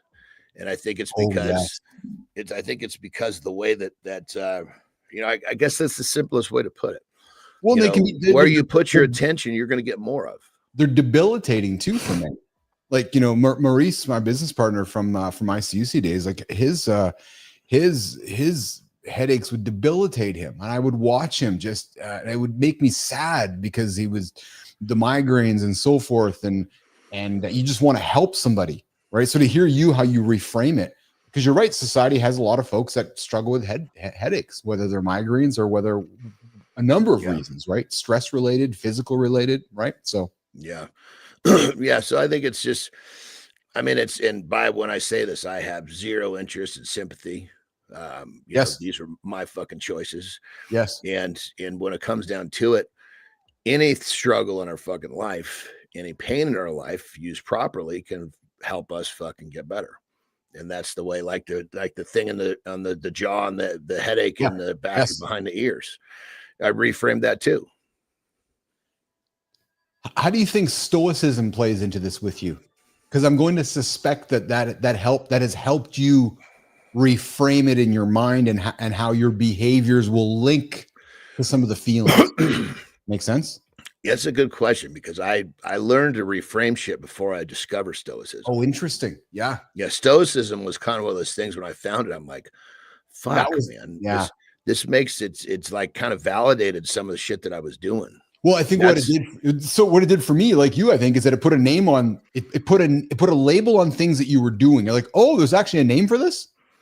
Like these beliefs that I have, right? It's interesting because when I hear my dad, like my dad, will whether he's got gout in his foot or a knee, something that's hurting, you never hear him complain about it ever. Yeah, never.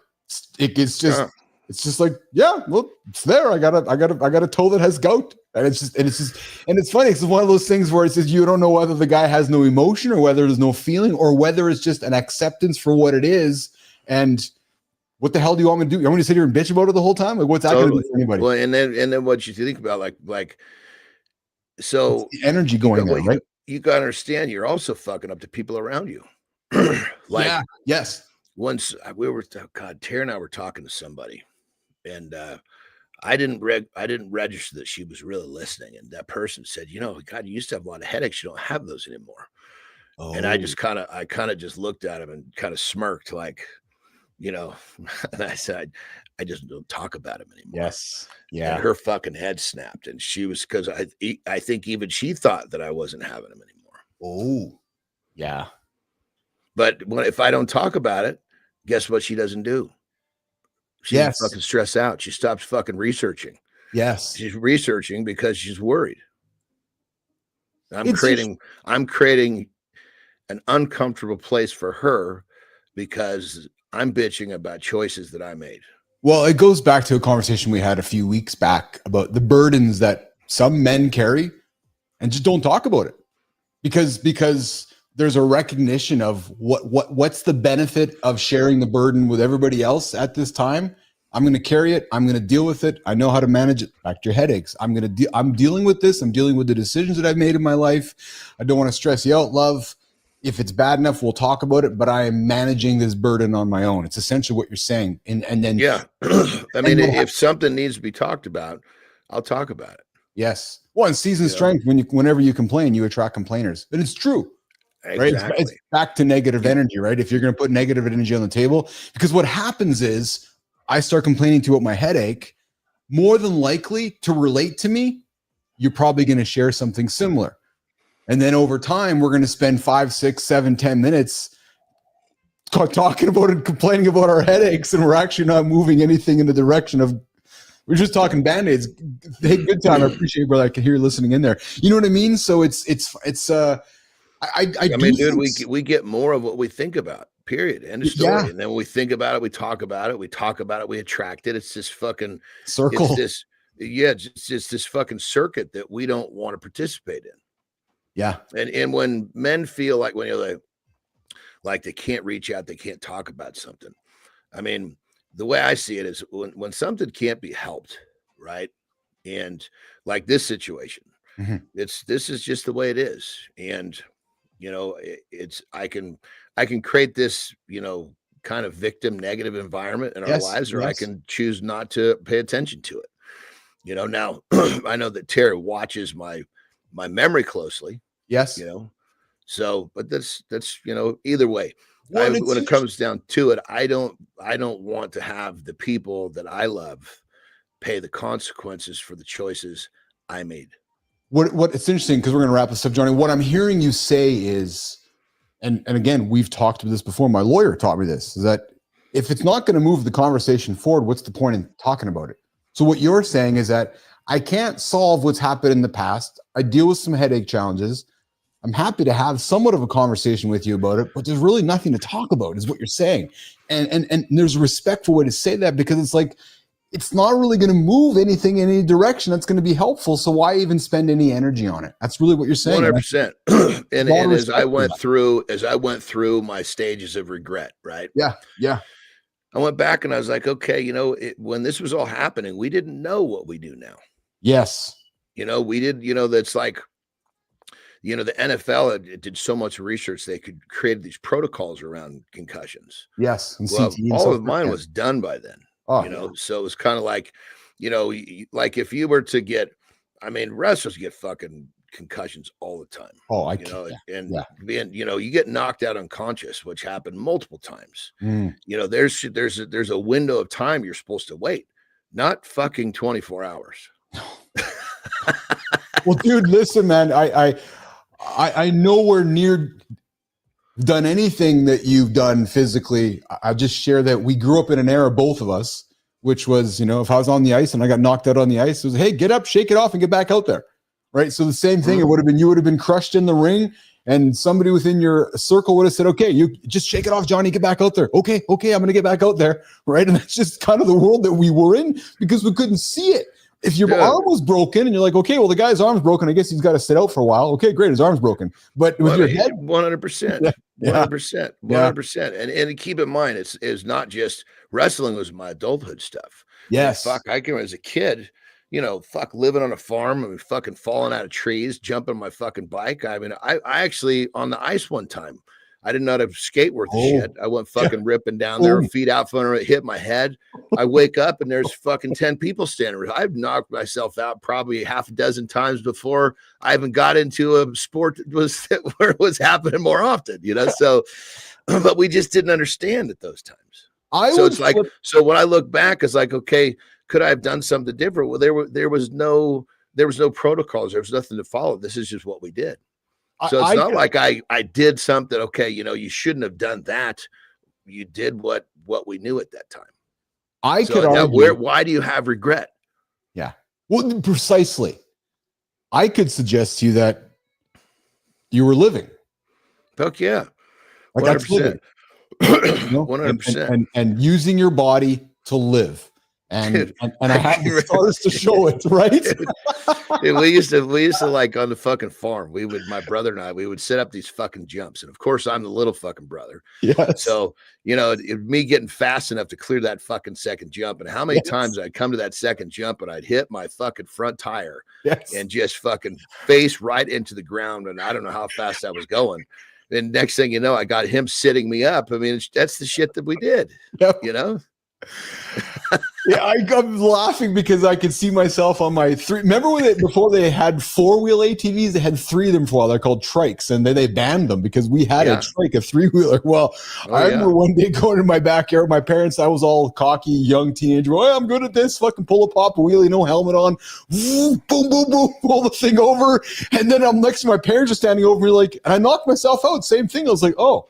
So that was the moment that the trike got sold. We got the 4-wheeler, and the Handsome Chief had to wear a helmet after that. So yeah, he did that crazy shit. And as and Matt Roofer saying, I heard "Shake It Off, You Wimp" for 3 days with a broken arm. And then like Tom Ritchie, those are the death wishes on wheels.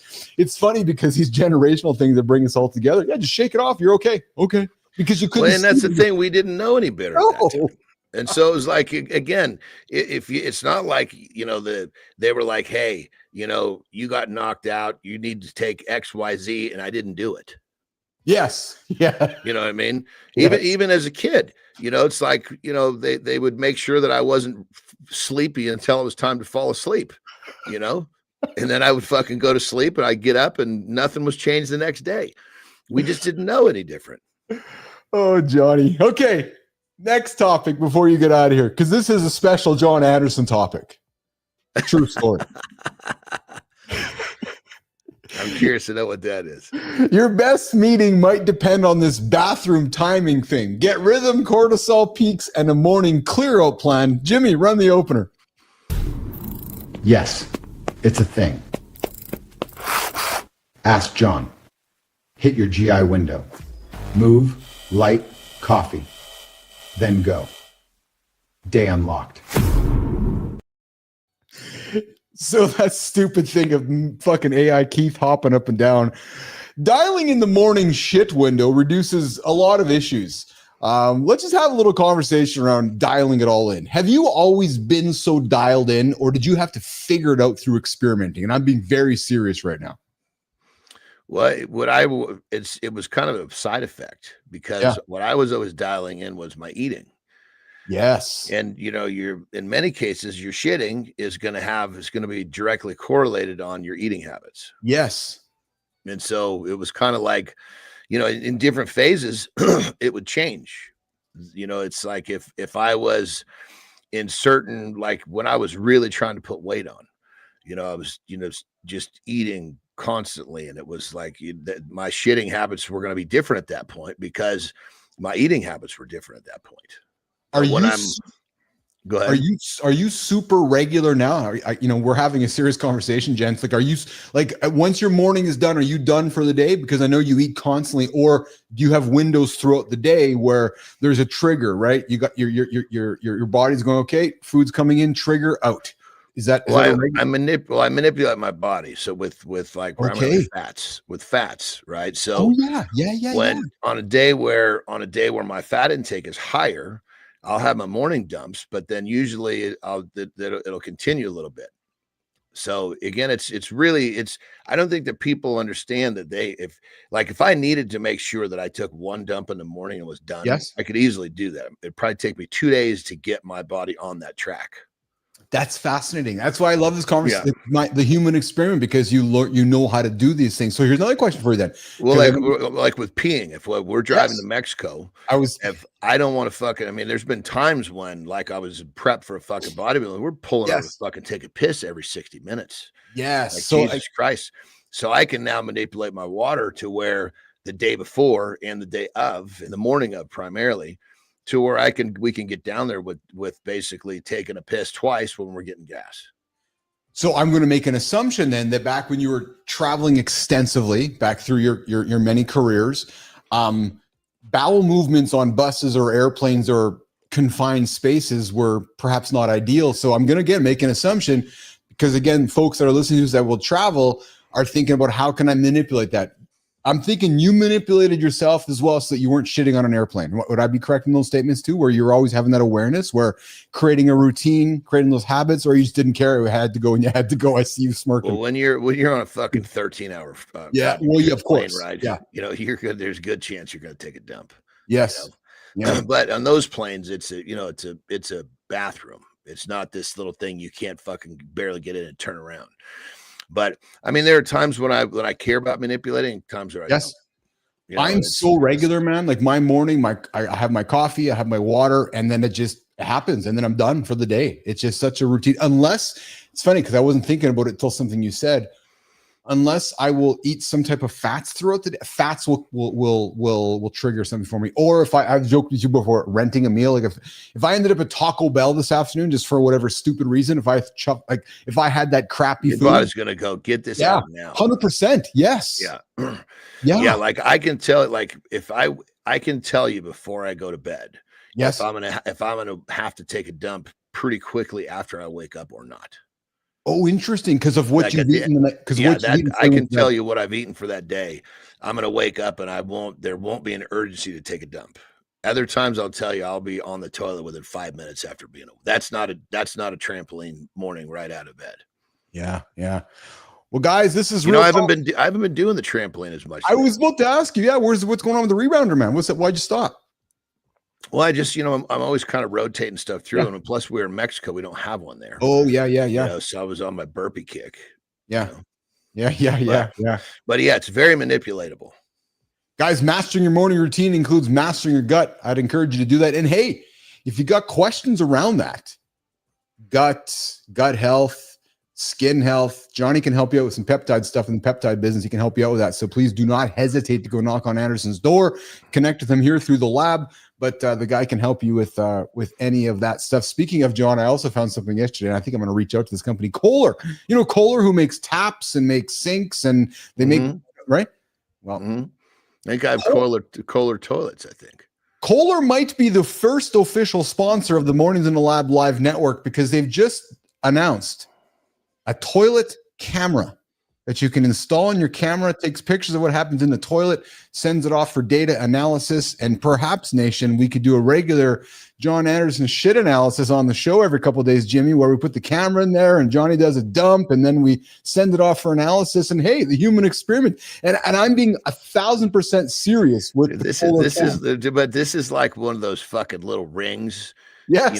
I will never wear one of those fucking stupid things either because you know what it is? It's like when people, I guess when we're talking about diet, right? Yeah. The way people eat. Yes. When you talk calories and you talk fucking macros, it's a very uneducated way of speaking. Right? Sure. Yes. So basically, but people understand that language. So they do it. Yes. I feel the same way about, like all of these things that read all your shit, because my fucking body will tell you far better than that fucking number will. And so, to have take a picture of my fucking dump and tell me XYZ when my body is giving me the true fucking feedback, to me, it makes no sense. But now, granted, that's me. I'm not saying this is for everybody. I've spent my life understanding my body. Yes. Well, but although it would make, interesting and fun and crazy content if we had Kohler taking photos of Andersen's shit and we knew. Dude, I'll take pictures of my shit if we want pictures of my shit. Well, it's like you put me on some of these machines like that read, and they're all fucked up. They don't know how to. They're not really fucking set up. They're set up to understand the average man. Yes. Yeah. Well, there's some. Yeah. So there certainly is a percentage of folks that listen. There's more data than ever around us and available, and a lot of us want to look at the data and analyze the data and try to figure out the data, and whether it's right or wrong. You've chosen through your life and your lifestyle more analog processes, right? And that's why there's value in that, your experience and your expertise by doing it instead of leaning into the data. It's the same way when you look at a baseball coach, the data or the gut. Some guy going, I'm not looking at the fucking analytics, man. Those analytics are fucking children. My gut tells me that guy's going to be a good hitter. Yeah. Same kind of thing. Like I had a client a couple of years back and he was using one of these fucking calculators. I don't remember, but for sleep. Yeah. And he's like, it's telling me that I'm not sleeping long enough. I said, all right, well, how do you feel? Because I feel fucking great. He goes, I wake up before my alarm. I'm sharp. I'm energetic. He's sitting there wondering why the thing is telling him that he's not doing it right, but he's felt better than he's ever felt before. If that's not fucking confusing for the average man, I don't know what is. Yeah. Well, so that's why I've enjoyed when we use feelings as part of our conversation, because in a world of data, feelings don't matter. However, feelings matter very much mentally as we go through the actual life of a day. I'm feeling crappy right now. Yeah, because you ate crappy food, which is why you are feeling. It doesn't matter what the data is telling you. You ate bad food. You're now feeling shitty. You don't need. Let's just say that they told. Let's say you did like a marriage analysis that was based on numbers, right? Yeah. And it says the outcome says your fucking wife is very unhappy, but your fucking wife is jazzed. She's happy. She's in love with you. These numbers, all they've done is distracted the shit out of the situation. Yeah. Yes. Yes. Hey, before you go, one small habit might be costing you $100 plus every week. Right? The $100 leak. Most dudes, I'm going to think, Johnny, don't need a complex budget. They don't even need probably a stop doing list. It might just be one of those recurring leaks. Maybe it's an Apple subscription. And this topic, Nation, is as much to create some awareness in your head going, you know what, something Bill has said or Anderson said is going to make me think that I haven't watched Netflix in 4 months, so I'm going to put the subscription on hold, or I haven't done this for a long time. Now, $100 might not be much to many, because what are you buying for $100 these days? But man, $100 many times adds up to a lot. And I'm just saying, man, these little subscriptions, these little expenses that pop up can really, affect the bottom line through life. And I'm not looking to create drama for something that's not there. It's just these real things that we're like, oh man, I forgot I was paying for that, because man, I spent $6,000 on that thing this year that I haven't used. Yeah, well, hey, $50, you know what I mean? So they happen to all of us, and sometimes we get busy, we forget that those subscriptions are there, or there's something there, and next thing you know, you're like, holy shit, man. Delivery, maybe if we're using DoorDash or Skip the Dishes all the time, $8 here, $20 there, $100 there. You're like, holy fuck, I spent $1,000 on DoorDash this month, right? So again, there's not a right or wrong, more of an awareness conversation, because we don't talk about this actually us very much at all, frankly. We don't. Didn't they just come up with some app that could go in and figure out what you're not fucking using, and it would like give you a list of the shit that you're probably all of your subscriptions, and then you can look at it and go, fuck, I'm going to cancel this, and this. Yeah. It'll go do it for you. Some crazy thing. Yeah, there is. And I know there's some online services too that will help you track your streaming services, and will help you say, okay, so for example, it would say, hey, you want to watch Apple TV this month, you want to cancel it next month because Netflix is dropping this, so it's going to give you some content for this month. So basically, like, add and take off an ad, and it's not for everyone. Again, my point was that it's a leak. It's just it's an analogy of a leak, right? If you have leak in the bucket, baby, it's a leak in the bucket. You didn't even know it was there. Yeah, you have a leak in your air tire, and you're hey Terry, we keep going back to Mexico. The tire keeps deflating. There must be a slow leak, right? So unless you're going to pause and look at it, you're never going to do anything about it. So. Brother, what a fun conversation today. We had 90 minutes of good chat. We didn't have a guest today, which was all good. No problems at all. What do you got going on today, brother? Is the kids gone? Are the kids gone? They're leaving today at 10. Okay. So basically I've got the morning with them. And so it'll be then after that, man, I'll tell you, it's crazy. All the extra activity, it fucking wears me out. I could tell. You need to go get yourself a nap today. Yo, I'm going to take a nap. I'm going to take a good nap for sure. You need one. I could tell. All right, brother. I'll see you in less than 22 hours. You have yourself a great day. Enjoy your nap. I enjoyed the conversation with you today. Thanks for sharing the stuff about the headaches. It was a good awareness conversation and the negotiating. I know we had some good feedback from the folks here today on that one as well. So have a good one. Absolutely, okay, bro. Have a great loop, my brother. All right, pal. Love you, man. Take care. Love you too, brother. All right. Johnny's out here, Jimmy. Let's keep the show rocking and rolling. Nation. Jimmy, let's pivot over to what's next with Maya. It's time for the Community Corner, where we connect YouTube, LinkedIn, and Substack on Mornings in the Lab. Today's theme, aging, overload, and leadership. AKA the triple threat taking men out before halftime. We've got a doctor breaking down why you feel old. A writer reminding you that falling behind might just mean you're human. And a leadership story about leading with fear versus leading with trust. Grab your coffee, fellas. This one's equal parts call out and comeback story. And 99% guaranteed to ignore the script. All yours, Keith.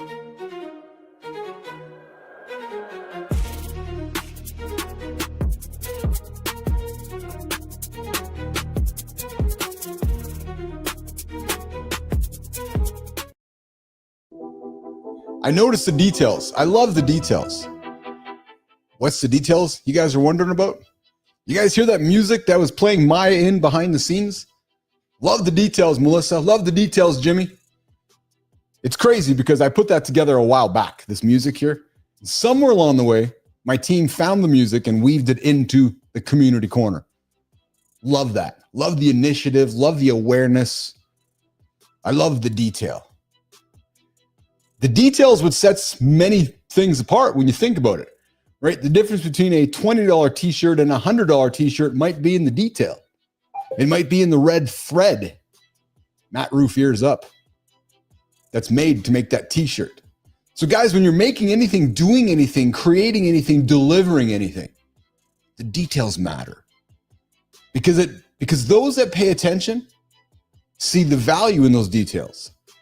And those that see the value in those details will open the wallet for those details. So Jimmy, Melissa, team, I appreciate you. I appreciate you for those details. That is what makes us what we are and why we are. And that's what's making the Mornings in the Lab live network unlike anything happening right now on YouTube. Speaking of YouTube, Nation, you're not aging fast. Fuck no. You're just sitting still too much. You know that feeling when you stand up and something cracks that didn't crack 5 years ago? Yeah, it happened to me this morning. Tom Ritchie, I got up, my knees are like, what are you doing, man? I'm like, oh, fuck yeah. Dr. Seth Capehart says most men over 35. Actually, Jimmy does not. So it's funny because over 35 I was asking Jimmy, I was like, how old are you? He didn't know. Yeah. Most men over 35 feel older, not because of aging, but because of 3 habits they fall into. They stop moving. They get mentally rigid. They eat out of stress instead of hunger. I've been that dude. Sometimes I am that dude. As an EI doctor who sees aging up close, Capehart breaks it down. Movement keeps you young. It's so obvious, isn't it? But yet we all struggle. Kids move constantly. Adults become adults and we stop and we stiffen up. And then we're like, oh, no, I'm an adult. I don't need to move anymore. Well, that mental stress ages us fast. Centenarians credit longevity to staying playful and curious. And eating like an adult? Oh, man. You know what's funny, Jimmy Nation, is that when we all got to figure out how to eat like an adult. It's like, no, you can't just crush ice cream and craft dinner and peanut butter and jam all the time. No, you got to eat like an adult. Yeah, I think some of us never eat like an adult. But Capehart says something simple but profound. Kids eat to live. Adults live to eat. So here's the invitation, guys. You want to feel different? Move daily in varied ways. You might want to consider laughing more. And eat when you're actually hungry, not when you think you're hungry. Because if you think you're hungry, you're probably not actually hungry. So here's the question for you guys. What's one movement, one habit you had as a kid that you've completely dropped as an adult? Because maybe that's the habit that'll get you on track to get that movement up and get those less creaky knees and less creaky parts of your body. Yep. All right, move on over to Substack, guys. You're overloaded. We all sit back. Advice here, advice there, consuming advice. Reading the newsletters, watching the videos, and then you feel guilty for not doing all of it. You been that guy? I have. Like, man, why did I read all that? Seasoned, you're still here, brother. I appreciate you, man. Go have fun instead of focus on food. Yes. Go have some fun, then crush the food after, eh? Seasoned.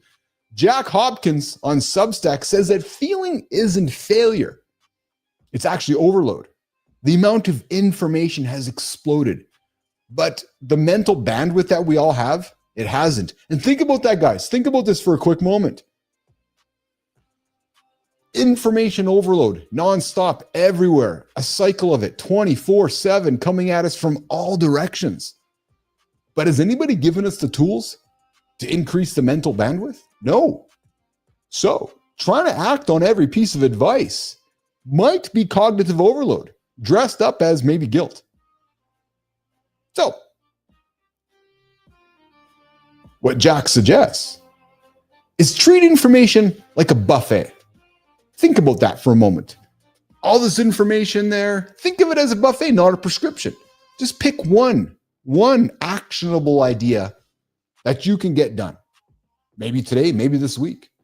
And then let the rest of it go for now. I've been getting much better at that. Going, okay, I got to get this done because I can't pull 48 levers at once. The goal isn't to keep up. It's to stay conscious and focused on what matters today, not next week, next month. You're going to get a lot of chance to focus on next week, next month. Focus on focusing on what's in front of you today. So here's what I'm going to say. You're not behind, guys. No, you're human. And you're doing better than you think just by showing up. So the question we got to ask ourselves is this: what's one piece of advice that somebody's given you that you carry around as guilt nonstop that you need to let go of? And what are you doing to get rid of it? Going for a walk, having a conversation, stuffing your face with guilt. All right, let's move on over to LinkedIn, Jimmy. Let's lead with some fear versus trust. Well, Mostyn Wilson, he tells a story about two managers. One led with fear. The team showed up stressed, disengaged, performing out of obligation. But what happened was that the laughter disappeared. All of and any of the initiative within died. Gone. See ya. Boop. Yeah. Then some new leaders showed up. What did he do? He led with trust. He asked questions and showed non-stop gratitude. Same team, exact same team. Different leader. What do you guys think happened? 6 months later, they broke records. And Mostyn brings home that the best leaders, they light fires within people, not under them. So the question, nation, that you have to ask yourself, either as a leader or people who are leading you, what is your favorite leadership style? And if you don't like it, maybe today is the day to change it. Maya, what about you? So here's the play, fellas. Move more. Stress less. Lead better. Stop eating like an overworked adult. Stop thinking like an overwhelmed machine. Don't be the boss who runs on fear and write-ups. Lead with trust, not threats. Life's not slowing down, but you can still set the pace. We want to feature your stories on the Mornings in the Lab community. Follow us on YouTube, Substack, and LinkedIn, and tag us in your next post.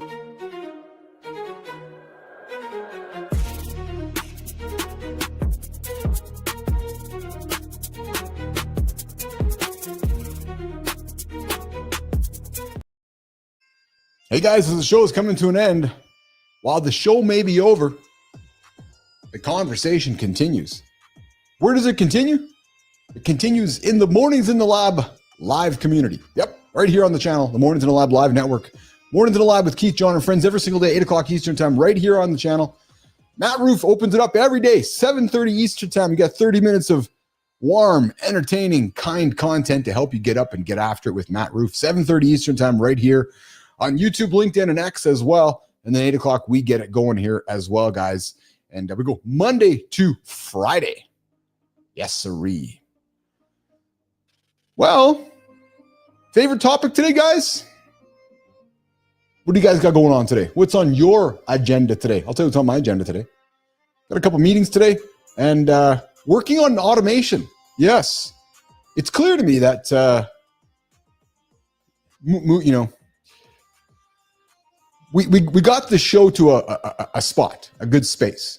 Now for me, it is all about scaling it. What's going on, Ross Mayab? I found you all again. What's going on, Ross? Good to have you here on Mornings in the Lab with Keith, Jon, and friends. What is shaking, Ross? How have you been since the last time you stumbled through the lab? Good to have you on the show. But guys, what are you working on? What are your big projects? I was saying earlier to Jon that you've been through hell and back, eh? Well, I'd love to hear. You want to share? 431-300-3005. 431-300-3005. Phone lines are open. So Ross, you want to give me a call? Love to hear where the hell and back has been. Where is hell? Where is back? And how are you? 431-300-3005. The phone lines are open. If you want to join the live call right now, I'll take you in here. But we're talking about what we're working on right now. And I am working on a big project I'm quite excited about. Let me share it with you guys. What the hell? If I can share it. So we do this live show. Yep. Monday to Friday, 8 o'clock right here, live. We're looking for ways to continue to support the live show, which would be publishing content throughout the day. So the vision here is the Mornings in the Lab show, is basically a living magazine on all the other social channels. We have 13 channels across LinkedIn and Blue Sky and X and Instagram, between my channel name, the Mornings in the Lab channel name, all these different channels. So the goal here is if you guys are consuming our content across the channels, you're seeing different stuff all over the place all of the time. The vision is a piece of content drops every single hour on every channel, every day. Yeah, true story. You can do the math. It's funny.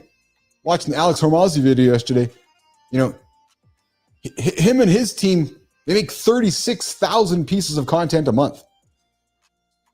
Yeah. And I'm focusing on making 300 to 400 a month. Yeah. So that just tells you the level of the game out there in the content world. So if you're struggling to get one out or you're putting one out a day, congratulations. Yeah, you're moving the needle. I'm saying that tongue in cheek, not trying to be a dick. It just tells you the world that we're in now with content creation. So right now I'm working on automating because much of that process happening right now is a mix between automation and manual. So I have been, dudes, not only am I handsome, got a little bit of programming in these brains as well. So I've been sitting down with a bunch of different back-end tools, databases, and connecting things and connecting tissues and connecting database to database to make things work. So I'm playing in the world of Zapier and Make and Agent GPT and Buffer and everything. So that's what's happening in my world these days. I'm quite excited about it, actually, and I'm excited to share it with you guys. It's fun. I enjoy the building side of it. So what are you guys working on? What are you guys working on today? What are you working on this week? I know myself, I am building so we can continue building a better show and a better network for you guys. What you're also going to see coming out, guys, as well is additional content that's going to continue to promote and push not only our show, but a space for maybe one of you that might be considering starting a live conversation. Here's the reality. Many of you listeners have done something in your life. You've achieved something in your life. Maybe you're sitting back right now going, what's next? How do I get to what's next? Well, you're probably a shepherd. You're probably not the sheep. Maybe you need the platform. Maybe you're just looking for a space to get started. Maybe you don't know how to get started. Well, we got all the tools. We got all the equipment. We got the foundation in place to help you start your own conversation with your community. Maybe you've been thinking about doing a podcast. Maybe that podcast is something that happens once and now and then, every single day. Maybe you're like, I need to create more regular content. There's only one Mornings in the Lab live network. Guys, there's no question in my mind, none whatsoever, live is a continuum of the future of media. Now, when I say that, it's not to say that any of the media that we're playing right now is going to go away. No, just because live becomes more popular doesn't mean that on-demand's going away or radio's going away or podcasts are going away. No, what I'm proposing, we're going to see much more live content, much more live engagement, much more live experiences as the technology becomes more readily available and as humans become much more comfortable using it. So we're setting the stage for live conversations, especially for men. So you're 40, you're 45, maybe you're 35. You sit back going, I need to get my shit started. Come knock on Roofy's door. Come knock on my door. We'll help you get started. And this is not about how many show up on day 1, day 2, day 5, day 50. As a matter of fact, it actually has nothing to do with it. This actually has much to do with your own mirror. And what you'll learn by showing up every single day and having content made. It'll change your life, frankly. No hyperbole there. So do you have the courage? Because we have the systems, we have the foundation, we have the space for you. But do you have the courage? Because I know you have the courage. So come talk to myself or Matt. More details continue to evolve and come out of here. And I've been creating some awesome Sora content that promotes the Mornings in the Lab live network. And as we move into 2026, business as we grow this thing. Two things happen. We get the show, the foundation. Guys, the show was really the excuse to create what we're creating. Because as I was creating this thing a couple years back, starting, I was like, I in my head, I knew what the vision was, but maybe I was struggling to share it publicly because nobody would have maybe believed it. And it's funny because I regret that. I regret holding some things in over the last couple of years that I didn't share that I believed in. And I had a conversation with my buddy on Sunday who went into computer programming. And I was like, I don't know, man. That shit's going to be taken away by all these tools in a couple of years. And I regret not having that conversation with that human. So I'm saying the same thing today. If you're thinking about getting into world of media, or you're looking to promote your business, or looking to promote yourself, or you're stuck in between careers, maybe you're struggling with imposter syndrome. Maybe you're sitting back going, I need to fucking do something new, but I don't know how to start. This could give you the impetus to get started. Make a 30-minute commitment to yourself to get in front of the camera, to get in front of the microphone, create content. Listen, this shit ain't going away. If you're in business, before the rest of the world wakes up, before your community wakes up, you could have your content done in the box, in front of your community, or maybe you just want to be the sheep. Maybe you want somebody else to start the conversation for you. Well, my invitation is you start the conversation. We'll help you get started with Mornings in the Lab.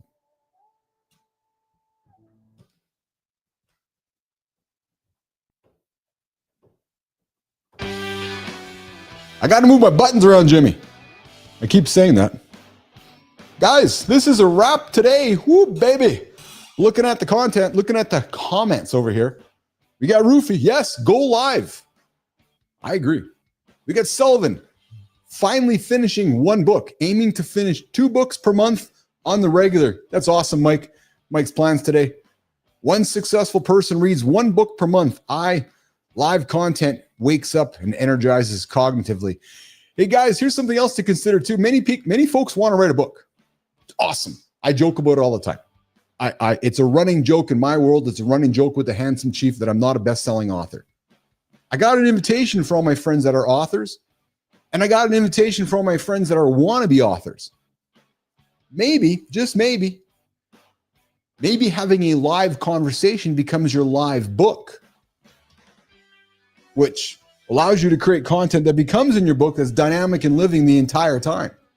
You still publish your book, but maybe along the way, you start a live conversation to support it. Maybe you're creating a living book. Think about it. Or maybe you just want to be like everybody else and be the best-selling author with a box load of books in your garage. Your Visa charged because you bought them all yourself because you wanted to be a best-selling author. I don't know, just saying. Or you can write that book, put the book on hold, start a live conversation, do them one and together. But guys, today we got roasted by our desk plans. We learned how to turn clicks into walk-ins, and we ran a 90-second jaw reset that gave us our brains back. Yep, true story.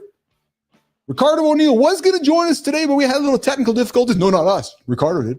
He's going to come back coming up. We talked gut timing with Jon Andersen. Yes, our resident poopologist, our resident guy who's the human experiment. We talked about the $100 leak. Do you have a subscription right now that you're thinking about canceling that you just haven't canceled? Well, maybe this conversation is something for you to go, yeah, you know, I got to cancel that fucking subscription I've never used in 8 months. So tomorrow, guys, we're going to bring some more real talk and we're going to bring some entertainment. Well, at least we think it's entertainment. You guys might not think it's entertainment, but we think it's entertainment.